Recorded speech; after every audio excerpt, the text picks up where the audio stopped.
Assalamualaikum warahmatullahi wabarakatuh. Alhamdulillahirabbil alamin wa bihi nasta'in wa ala umuri dunya waddin. Wassalatu wassalamu ala asyrafil anbiya'i wal mursalin sayyidina wa maulana Muhammadin wa ala alihi wa sahbihi ajmain. Amma ba'du. Yang terhormat kepada dosen pengampu mata kuliah Ilmu Pendidikan Islam, yaitu Ibu Dr. Hajah Hilda Aini Syifa MAG, dan juga tidak lupa kepada rekan-rekan seperjuangan yang insya Allah muliakan. Alhamdulillah, pada kesempatan hari ini kita semua dapat melakukan rutinitas seperti biasanya, yaitu melakukan perkuliahan secara virtual. Baik, langsung saja. Perkenalkan, nama saya Asep Abdurrahman, NIM 11920200041. Di sini saya akan menjelaskan materi yang berkaitan tentang kebijakan pemerintah terhadap pembinaan pendidikan Islam. Untuk materi yang pertama, yaitu tentang pengertian kebijakan pendidikan. Kebijakan secara etimologi diturunkan dari bahasa Yunani, yaitu polis, yang artinya kota atau city.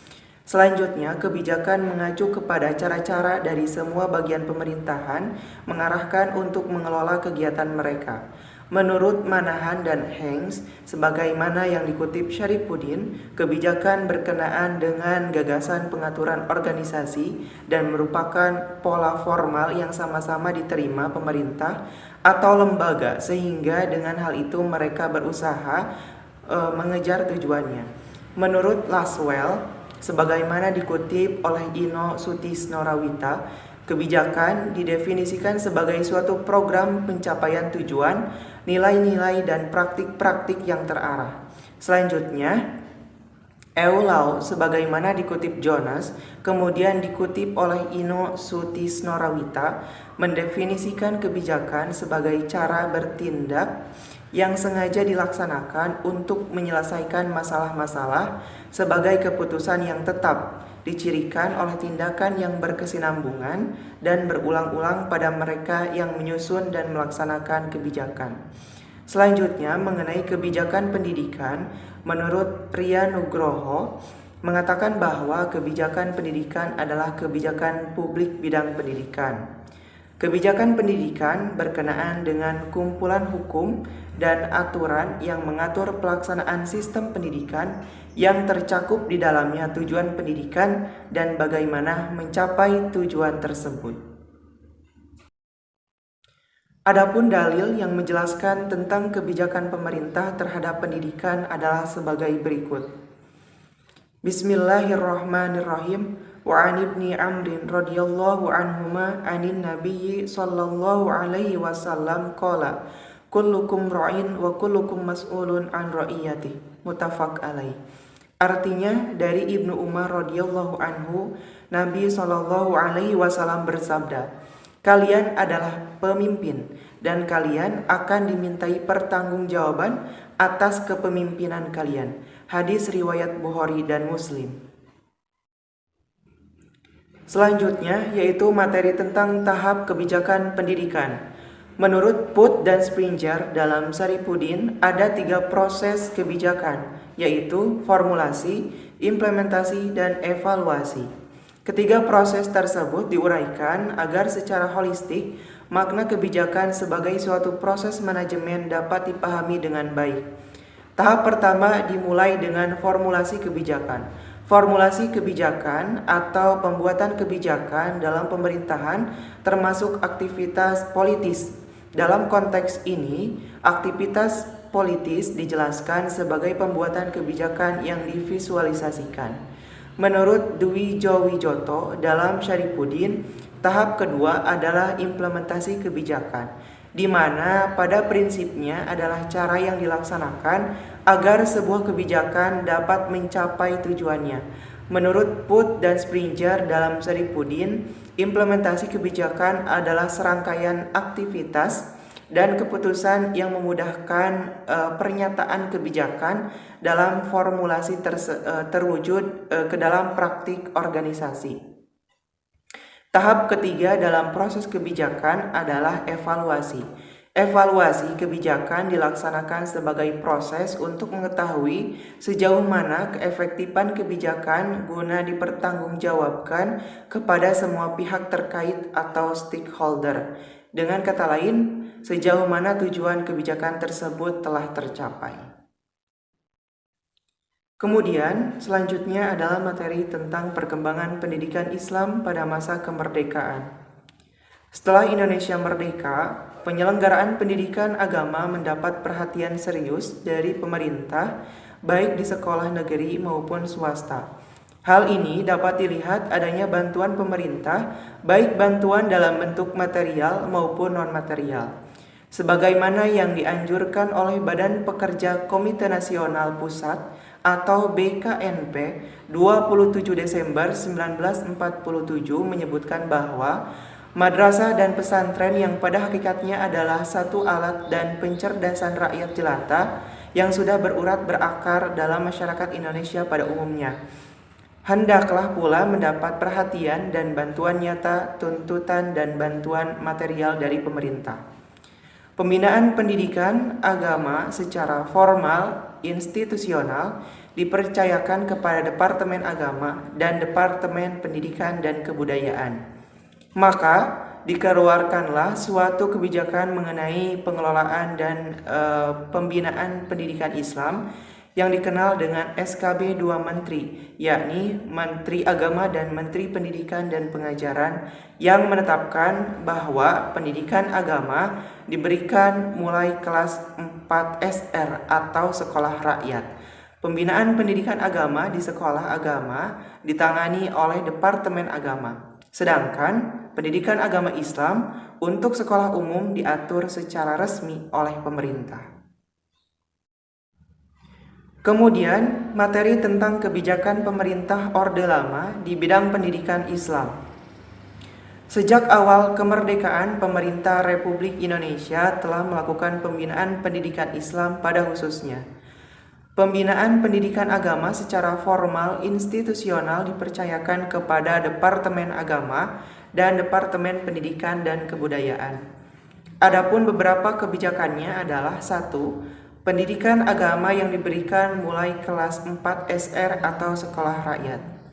2. Daerah-daerah yang masyarakat agamanya kuat seperti Sumatera, Kalimantan, dan lain-lain, maka pendidikan agama diberikan mulai kelas 1 SR atau sekolah rakyat, dengan catatan bahwa pengetahuan umum yang tidak boleh berkurang dibandingkan dengan sekolah yang pendidikan agamanya diberikan mulai kelas 4. 3. Di sekolah lanjutan pertama dan tingkat sekolah atas atau umum dan kejuruan diberikan pendidikan agama sebanyak 2 jam per minggu. 4. Pendidikan agama diberikan kepada murid-murid sedikitnya 10 orang dalam satu kelas dan mendapat izin dari orang tua atau walinya. 5. Pengangkatan guru agama, biaya pendidikan agama dan materi pendidikan agama ditanggung oleh Departemen Agama. Mencermati berbagai kebijakan pemerintah tersebut, baik dari segi pengelolaan, pelaksanaan maupun dari segi pendanaan, menunjukkan bahwa pemerintah sejak Indonesia merdeka menaruh perhatian yang sangat besar terhadap pengembangan pendidikan Islam. Baik, poin berikutnya yaitu materi tentang kebijakan pemerintah Orde Baru di bidang pendidikan Islam. Ketika memasuki era Orde Baru tahun 1966, MPRS mengeluarkan ketetapan nomor 27 MPRS 1966 bab 1 pasal 1 mengatakan bahwa pendidikan agama menjadi mata pelajaran di sekolah-sekolah, mulai dari sekolah dasar sampai dengan universitas negeri. Demikian pula bahwa dengan TAP MPR nomor 4 MPR 1978 yang memuat GBHN mempertegas kembali pelaksanaan pendidikan agama mulai dari sekolah dasar sampai perguruan tinggi. Bahkan lebih rinci lagi dijelaskan pada keputusan pemerintah nomor 8 CU 1975 bahwa pendidikan agama di sekolah dasar sampai sekolah menengah merupakan salah satu bidang studi. Berbagai kebijakan pemerintah dalam rangka memperkuat kedudukan pendidikan agama. Hal ini dapat dilihat setelah ditetapkan Undang-Undang Nomor 2 Tahun 1989 tentang Sistem Pendidikan Nasional. Pada bab 9 pasal 39 ayat 1 ditegaskan bahwa isi kurikulum tiap jenis, jalur, dan jenjang pendidikan wajib memuat pendidikan Pancasila, pendidikan agama, dan pendidikan kewarganegaraan. Dengan demikian, pendidikan agama menjadi komponen wajib dalam kurikulum pendidikan dasar dan menengah. Berdasarkan ketentuan tersebut menunjukkan betapa penting dan strategisnya pendidikan agama di Indonesia. Kemudian, materi berikutnya tentang kebijakan pendidikan Islam pada era reformasi. Masa reformasi mulai tahun 1998 hingga kini, berbagai kebijakan yang telah ditetapkan pemerintah yaitu 1. Undang-Undang Nomor 22 Tahun 1999, Pemerintah Otonomi Daerah. Kebijakan tersebut mengisyaratkan kemungkinan perluasan wilayah, termasuk pengelolaan dan pengembangan pendidikan. Pemberlakuan undang-undang tersebut menuntut adanya perubahan pengelolaan pendidikan dari yang bersifat sentralistik menjadi desentralistik. 2. Undang-Undang Nomor 20 Tahun 2003 tentang Sistem Pendidikan Nasional yang merupakan penyempurnaan dari Undang-Undang Nomor 2 Tahun 1989. 3. Undang-Undang Nomor 14 Tahun 2005 tentang Guru dan Dosen yang terdiri dari 8 bab dan 84 pasal memuat berbagai kebijakan menyangkut kedudukan, fungsi, tujuan, kualifikasi, hak dan kewajiban, pembinaan dan pengembangan, penghargaan, perlindungan, sanksi, cuti dan lain-lain bagi guru dan dosen. 4. Peraturan Pemerintah Republik Indonesia Nomor 19 Tahun 2005 tentang Standar Nasional Pendidikan yang memuat 8 macam standar, yaitu standar isi, standar proses, standar kompetensi lulusan, standar pendidik dan tenaga kependidikan, standar pengelolaan, standar sarana dan prasarana, serta standar pembiayaan dan standar penilaian. Kemudian 5. Peraturan Pemerintah Nomor 55 Tahun 2007 tentang Pendidikan Agama dan Keagamaan.